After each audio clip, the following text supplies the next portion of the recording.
Good morning, everyone. Welcome to Class 9 English.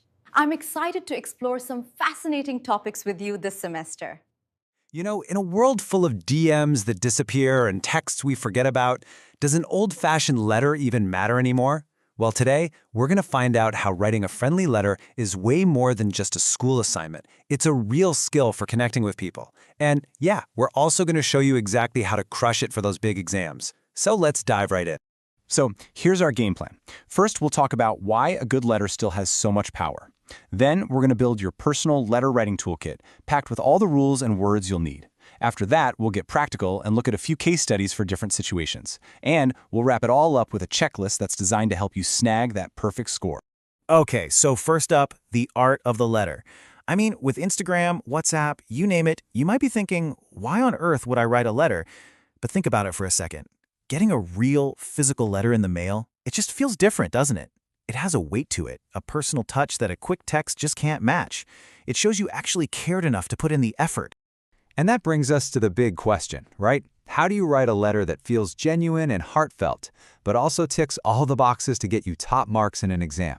How do you find that perfect balance? Well, that's exactly what we're going to figure out together. All right, let's get you kitted out with your letter writing toolkit.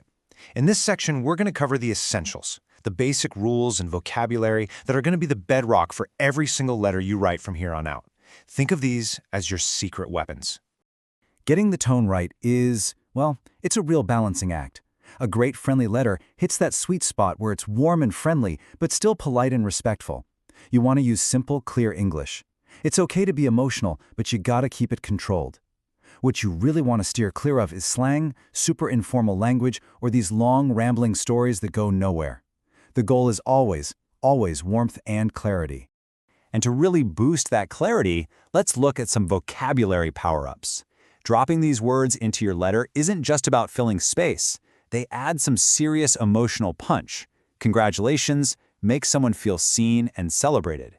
Best wishes feels like you're actively sending good vibes their way. These are like powerful shortcuts to get your message across and make your letter feel important. Okay, toolkit's packed, let's put it to work. Welcome to Section 3, Writing for the Occasion. We're going to get super practical here and break down 3 common types of letters you'll probably have to write at some point. We'll deconstruct them step by step.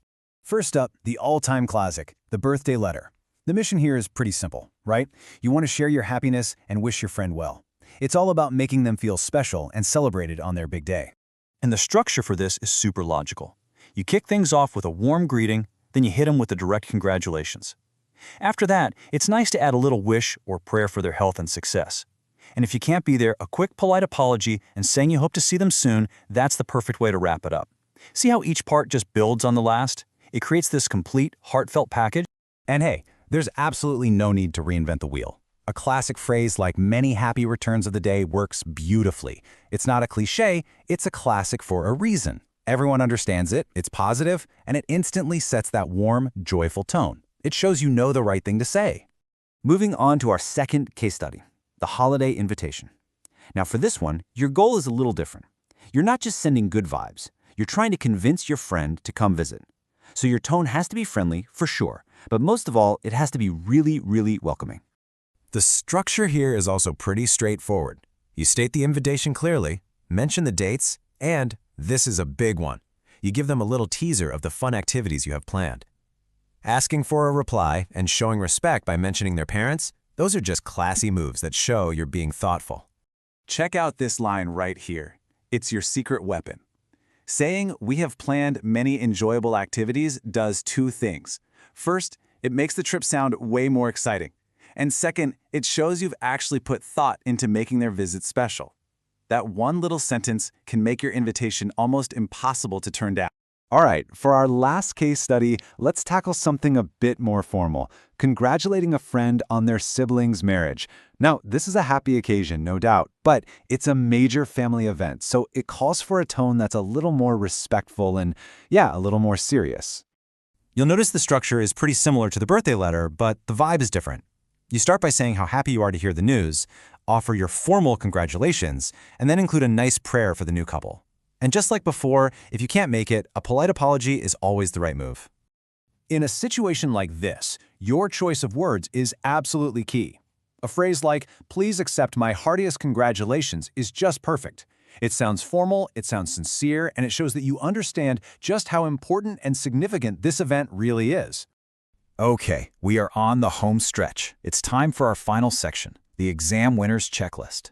You've written your letter, you follow the structure. Now it's time for one last look to make sure you've squeezed out every possible point. Think of this as your final quality control check. Just ask yourself these 5 simple questions. 1. Did I actually stick to the topic? 2. Are my tenses consistent? 3. Is my spelling and grammar perfect? This one is a non-negotiable. It's absolutely crucial. 4. Did I end the letter properly? And 5, the one we all forget, is my handwriting actually readable? Trust me, a neat, clear letter always leaves a better impression. So, there you have it. You've got the toolkit for getting the tone right, you've got the vocabulary power-ups, and you've got the blueprints for 3 different occasions. See? The art of letter writing isn't some dusty old skill. It's timeless, it's valuable, and it's totally something you can master. The only real question left is, what letter are you going to write first? Join us and register now for online transformation.